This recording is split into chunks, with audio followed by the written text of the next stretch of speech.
beberapa kali kejadian yang saya alami adalah seberangkatnya saya dari Desa Karangkonang, ya, waktu itu setelah bodo atau setelah bulan Lebaran, IWW ini pulang ke rumah sudah tidak membawa apa-apa. Anaknya juga sudah diungsikan. IWW pulang minta agar kami minta makan gitu ya. Kita keluar untuk makan malam, mau di Winong, dia minta digabus. Setelah digabus dia juga menutuli HP, dia minta di Karaban. Namun karena ada perasaan tidak enak, kami mampir atau sempat silaturahmi di rumah Bapak Mukhid Mojolawaran. Di sana terjadi suatu tawar-menawar permasalahan dan saya tanya, uang sekian banyak sampai 400 juta itu bagaimana cara mengembalikannya. Lalu saudara Indah Wahyudiawati menantang saya bahwa uang segitu aja kecil akan dikembalikan semua. Lalu terjadi perdebatan kecil dan pertengkaran kecil atau rebutan HP gitu aja, dan HP jatuh, terbanting lalu dititili gitu ya. Setelah itu kami pamit pulang. Setelah pulang di tengah jalan itu saudara IWW meloncat dari sepeda motor dan tidak mau diajak pulang, katanya akan pulang sendirian. Ternyata sudah disongsong oleh Bambang Permati itu. Jadi Bambang Permati itu langsung menyeret saya, menempeleng saya dan membawa saya di suatu ruangan menginterogasi dan mengata-ngatain saya dengan kata-kata yang tidak menyenangkan, yang pada intinya adalah Bambang Permati meminta saya untuk merelakan hilangnya Indah.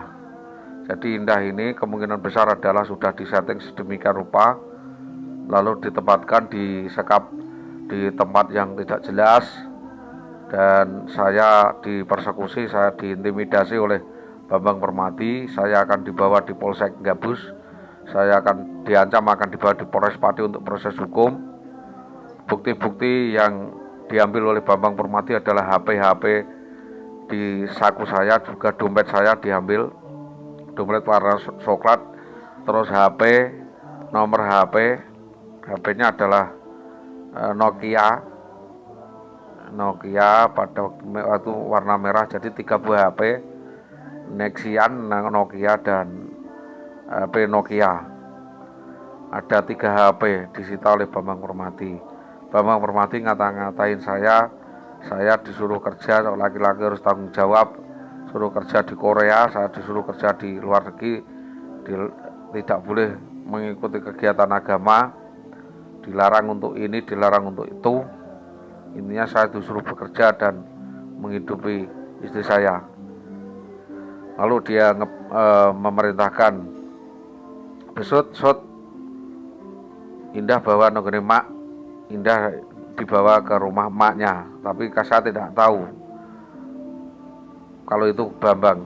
Saya tahu Bambang Permati adalah 2 bulan kemudian, saat itu saya bertemu dengan Genjik.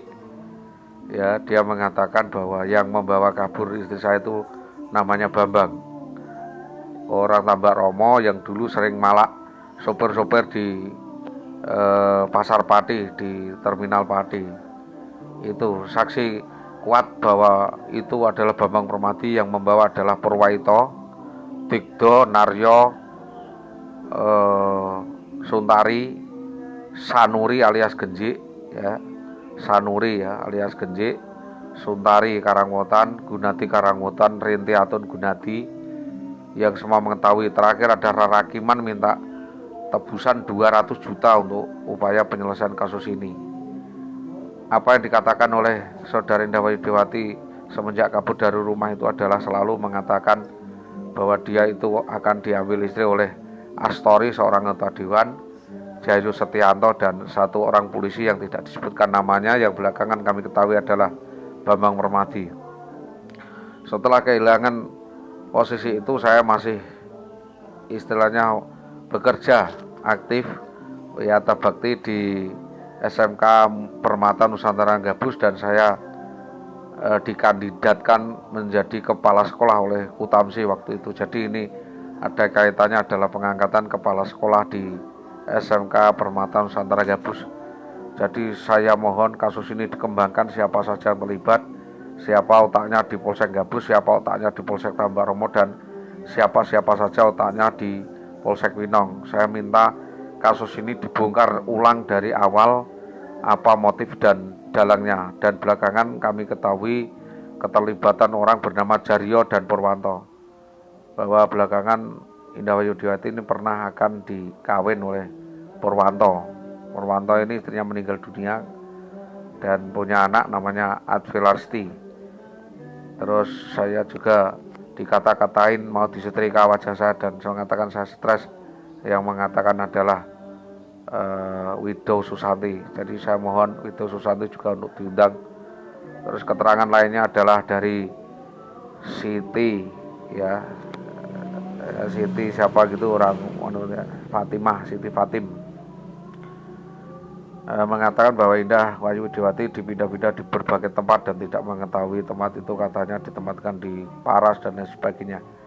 Kami mohon kejelasannya. Saya sudah mendapat keterangan dari Dulwaro atau Dulwero bahwa IWW sering dibawa oleh seorang polisi namanya Marsono di kebun ketela dan pacaran di gubuk gitu.